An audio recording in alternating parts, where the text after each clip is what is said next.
Hello and welcome to the Robot Podcast. I'm Fran Scott, presenter, maker, and massive engineering fan. In each episode, we'll be finding out how robots are pushing the boundaries of possibility and supporting businesses to become more sustainable. From the way we farm our food to how we package it, from 3D printing ocean waste into furniture to transforming cars into pieces of art, robotic technology is transforming our industries to reach an innovative and planet-friendly future. Today's episode is sadly the last of Series 3, and it has absolutely flown by. We have spoken to so many fascinating people across the last 5 episodes, and today is no different. In fact, you're going to hear from some of the brilliant interviewees again. In this Megamix episode, we are going to look back at some of the conversations we've had throughout the series and share some previously unreleased clips. Conversations that we loved, but just didn't have time to include the first time around. Across this series, we've had our eye on sustainability, asking how robots are helping the world to become more sustainable. And in today's Megamix episode, we're looking to the future. How are some of our previous guests addressing these next steps, both of the planet and of their industries? And where do robots fit into all of this? Now, if we remember back to the second episode in this series, that was focused on the topic of sustainability and robotics. And we started that episode with the fabulous Shivy Jervis, a futurologist with a particular interest in digital innovation. And as well as our conversation that we had on sustainability and how technology is absolutely vital to how we address the current climate problems, Shivy and I got talking about the future of robotics and how it will impact our world, starting with the world of work. Absolutely. So I'd say first, if we think about robots to do with healthcare, systems that are allowing surgeons to conduct surgery remotely, where surgeon A is the one with the patient, right? But that surgeon, Fran, is not the world-class expert or the person who created this pioneering technique that could save this child's life. So they reach out to surgeon B, who's across the world and can't hope to fly across, or the patient can't afford it, in the 24 hours needed to operate on that person.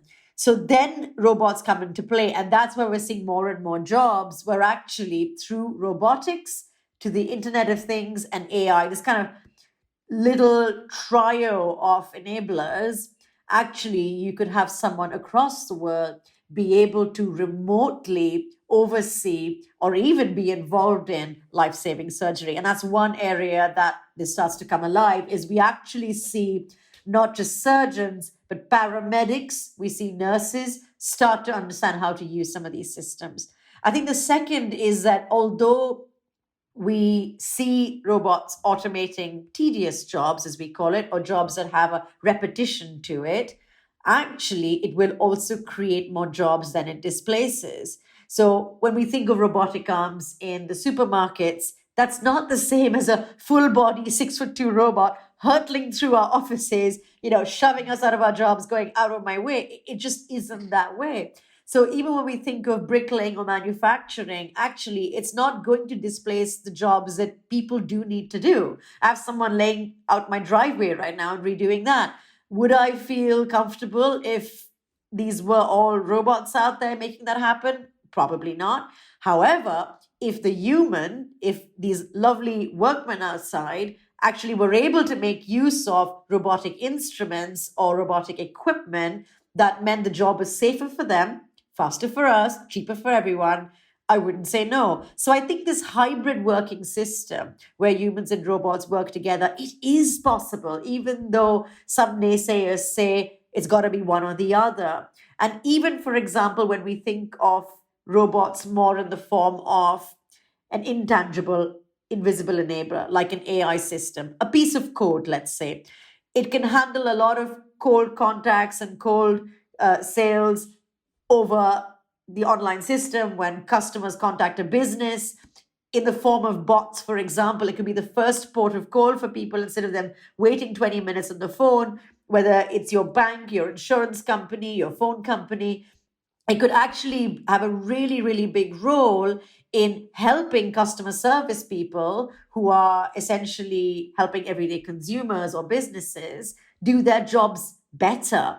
And then you've also got, for example, roles being created in the justice system when we're talking about detecting crime or injury, when we talk about in insurance or in law to mitigate situations as well, to be able to scan legal documents at 300 times the speed. And I think here we've got the fact that it doesn't displace the person. It simply does the part that would take the person a week. It does it in 3 hours. And so whoever's doing the job effectively can stay in work and actually get more done even.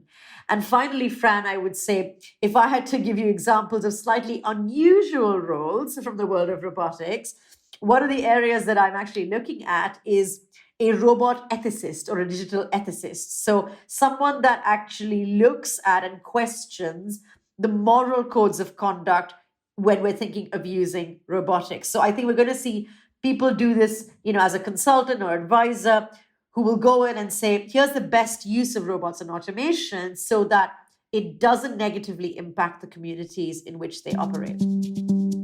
So that is how we work, but in our retail episode, we look at how robotics are also changing the nature of how we shop. And as someone that's not a natural shopper, let's say, I was particularly intrigued about how this will change in the future.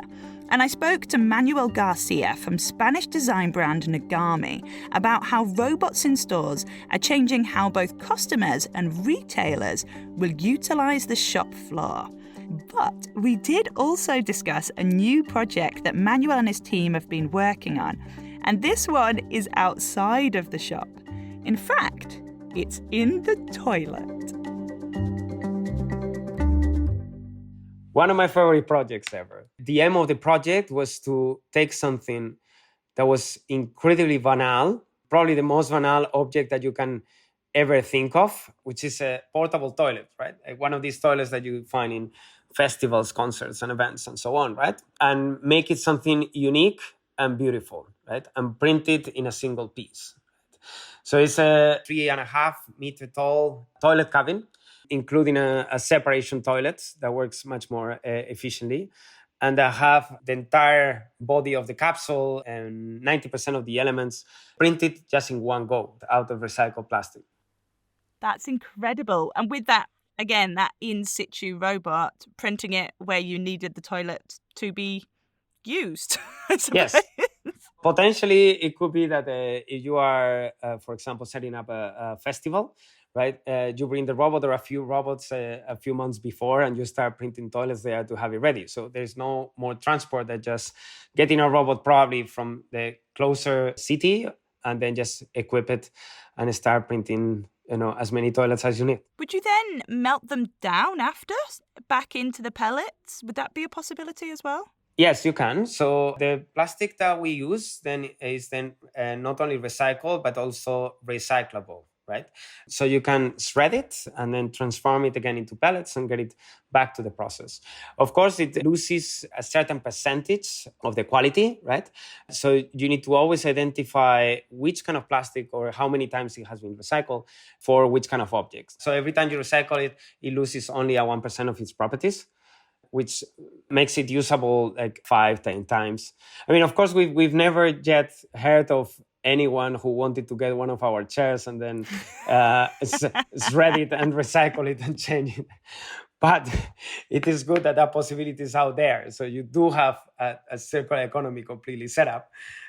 Hopefully no one will ever hate our product so much to shred it and transform it into something different. Another of my favourite episodes, gosh, I really do love making this podcast, was about food. And especially because we got to meet some dumpling serving robots.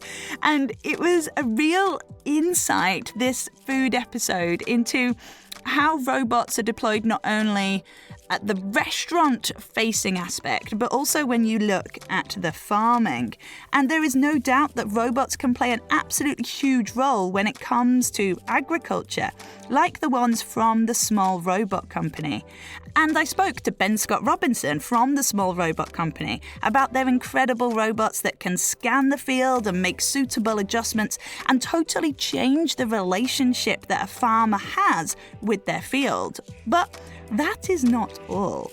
Ben thinks they could also provide a key solution for the future of farming. Farming isn't farming. If you are farming things like leafy greens or vegetables or things like that, it's a very, very different process to what we're doing and has very different requirements. And when you're talking about things like fruit, or particularly sort of soft fruit or tree fruit, and you're getting into things where there's a high labor shortage like picking, then there is a huge amount of potential there. And we're very excited about the companies that are doing that. That is not our space, and we will never be looking to go there, but there are some incredibly good companies that are looking at the space too.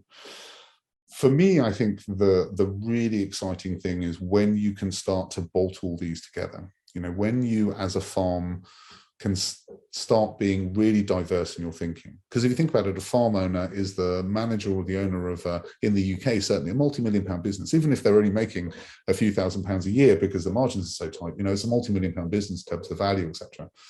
When you can help those farmers to be able to take the step back and instead of doing the low-level jobs, like driving a tractor, like diesel maintenance, like, all the things which, in any other multi-million-pound business, the owner would not be doing, and can start to think strategically about how that farm works and start to link up the technologies and the capabilities to be able to make all that work together. Whether that's having a really diverse rotation, whether that's bringing in tree crops for fruit in some places, or what they call agroforestry, so literally having trees, whether they're fruit trees or non-fruit trees, in amongst the crop plants as well, or even just being more vertically enhanced or vertically integrated. So being able to, instead of produce wheat, produce flour or bread or chapatis or gin or beer or biscuits, whatever it is, the value of that farm and the money the farmer can make increases. Also, the number of people that farmer can hire goes up, and the diversity to those people goes up. So you start to bring skills back into the countryside. You start to make farmers be far more broad in their outlook in terms of what they're doing. And you start to bring down and shorten those supply chains to make it much simpler to be able to produce high quality goods of all sorts anywhere. And you're not reliant on these global supply chains to be able to make it work. So for me, I think that's the really exciting thing. And we know that we're a part of that, but we know that there are lots and lots of other elements that need to go together to make that happen. And in a way, all of this, yes, there's a sustainability angle, but it makes it more attractive to that up-and-coming generations that need to nurture the farms, because that's more in the mindset of where we're at in terms of job roles. Exactly that. In fact, we were talking to a Chinese group in Hong Kong a few years ago. And one of the things that really excited them was this prospect. In the UK, average age of a farmer is 59. In China and East Asia generally, it's getting close to 70 in some cases. Kids do not want to be working in like the incredibly manual process of rice production or using sort of paddy fields, which is very difficult to get any technology into. If you can make it interesting for young people to be on farms, if you make it an interesting combination of technology and marketing and creativity and and the environment and all these things which can sort of stimulate minds and become this sort of never-ending learning process, then younger people will engage. They'll come onto the farms and they will start bringing their own ideas. And I'm sure they'll look at what we're doing now and go, oh, do you remember that incredibly hokey time when we were talking about only using robots for this or whatever it is? And that I find very exciting. Really big thinking there by Ben. And it just goes to show how robotics and automation can potentially change industries that have been going on for hundreds, if not thousands of years. And sticking with my favourite subject, food, we also heard about the possibilities of sustainable packaging using renewable fibre materials. But that is not the only way to make these planet-friendly packaging products. I've now got a bonus interview for you with Alex Garden, who is founder of the sustainability solutions company Zoom, who are using agricultural waste to make food packaging. All right, so Zoom is a sustainability solutions company. We're operating a system now globally that sequesters carbon into not hydrocarbons. Now that is a huge agenda, and so it's a bit complicated how we do it. So let me explain the way our business works. So we operate a marketplace on two sides. And on the one side, we provide services to the largest brands in the world. So food companies and retailers, etc. So for those companies, we do everything necessary for them to start with something they use today that's plastic or EPS foam, and to end up with something which is made from a sustainable input with a low carbon footprint manufacturing process and a sustainable end of life story. So that typically means it's made from agricultural waste with very efficient factories built in countries with a short supply chain, and then home compostable end of life. Doing that and providing those products to brands at prices they can afford, that's already a huge complexity. It involves chemistry, material science, supply chain, testing, certification, quality, labs, standards, factory trials. It's an enormous amount of work.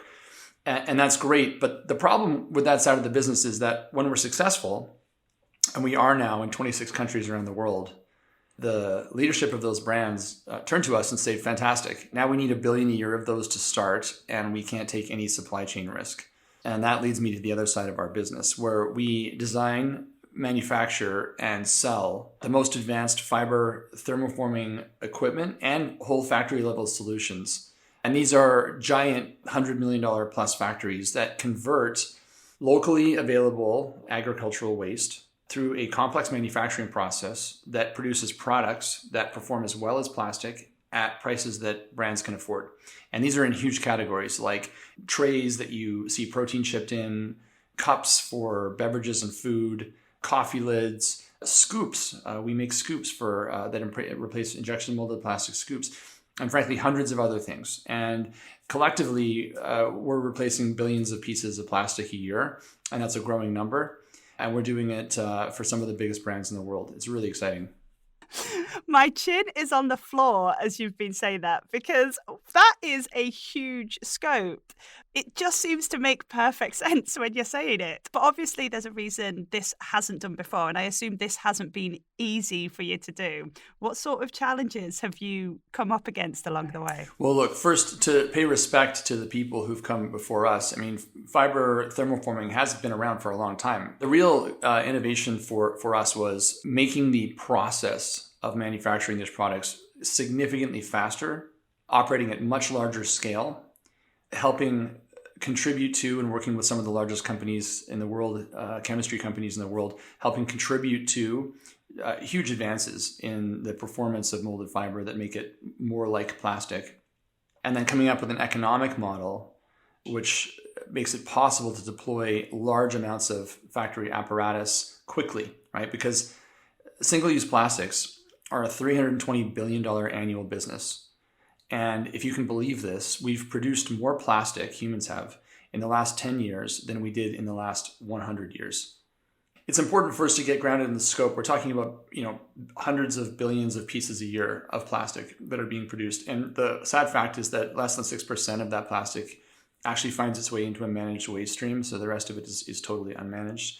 So the challenge of replacing it and not just making a small impact, right? Molded fiber historically has been about 5 to 12 billion of the total picture, not just a small impact, but really going after the whole single-use plastic picture and trying to replace it in our lifetime. That requires massive innovation, and that's what we do. So I want to make sure that people don't mistakenly think that we claim to have invented the technology. That's not true, but what we did is we create a justification to bring it massive commercial scale and make it much faster and much higher performance. And is this where robots come into it, yes? Yeah, well, robots and other forms of automation. So our factories contain, on average, they started at about 48 of our processing machines. Each one of those machines can process the theoretical maximum of 2 tons of material per day. So in a 48 machine factory, it's about 100 tons a day of processing. And to put things into perspective, a factory of that size, depending on what it's making, produces between 1 billion and 4 billion pieces a year of packaging, which, if you want to think about that differently, that's between 1 billion and 4 billion pieces of not plastic. Or another way of looking at that is 100 tons a day of not plastic, which sounds like a really big number until you consider how much we produce as humans and how much work we have to do to replace that. And because robotics is at the heart of this production, it's just completely scalable, right? Yeah. We sell our products today in 26 countries around the world. Part of the key to creating a way to scale this quickly was to move away from the historical paradigm, which was a bespoke factory, and to a paradigm that's actually been established in the semiconductor industry, which is what they call fab. It's a copy exact factory within the four walls. So our factories are effectively fabs, right? And whether you're building one in Guatemala or South Korea or Serbia, it looks basically the same way. This means that the amount of bespoke planning work that we would have to do normally when we were to put a big industrial apparatus like this in the ground is dramatically reduced. And that helps us go faster. Yeah, it really wouldn't be possible to operate factories at this scale and with the types of yields and throughputs that we're discussing without a huge focus on robotics, other forms of automation, computer vision, material handling, and a massive volume of sensors. And it all works together in one gigantic robotic circus. But without that, it wouldn't be possible to do this. Next, we are putting down the packaging and picking up the paintbrush. Sort of. In our art episode, if you think back, we explored the fascinating collision of cutting-edge technology and creativity. And I loved this seemingly juxtaposition of creativity against what is normally thought of a logical way of thinking when it comes to robotics and automation. Now, we ended our art episode with the amazing Pindar Vanaman, an artist who uses robots and AI to help create his paintings. Along with his process and how he has taught his robots over the years, I spoke to Pindar about his thoughts for the future of robot artists. So, where does he think it is all going? So for the future of robot artists, that's a great question. Eventually, there will be a robot artist. I think soon, within 10 years. Okay, there will be a robot artist. There will be a sentient artist that's a robot that makes art. I think is fascinating about that is I don't think it'll make art for us.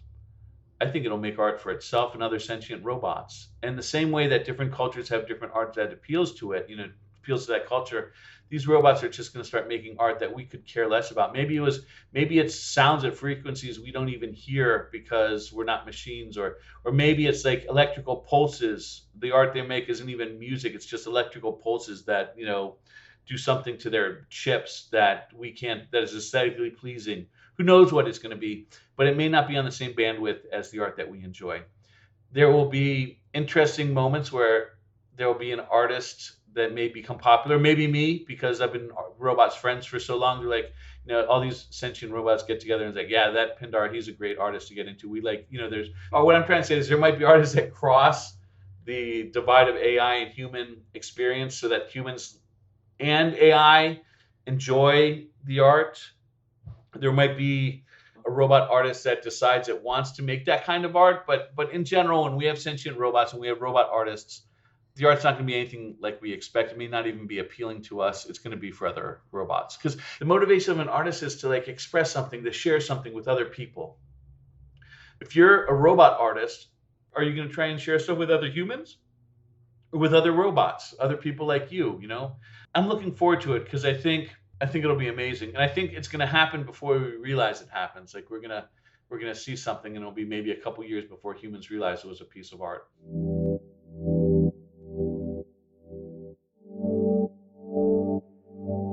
It has been such a fascinating series. I have loved interviewing these experts on these intricate details of these different industries that are using robotics in their own way to help themselves become more sustainable.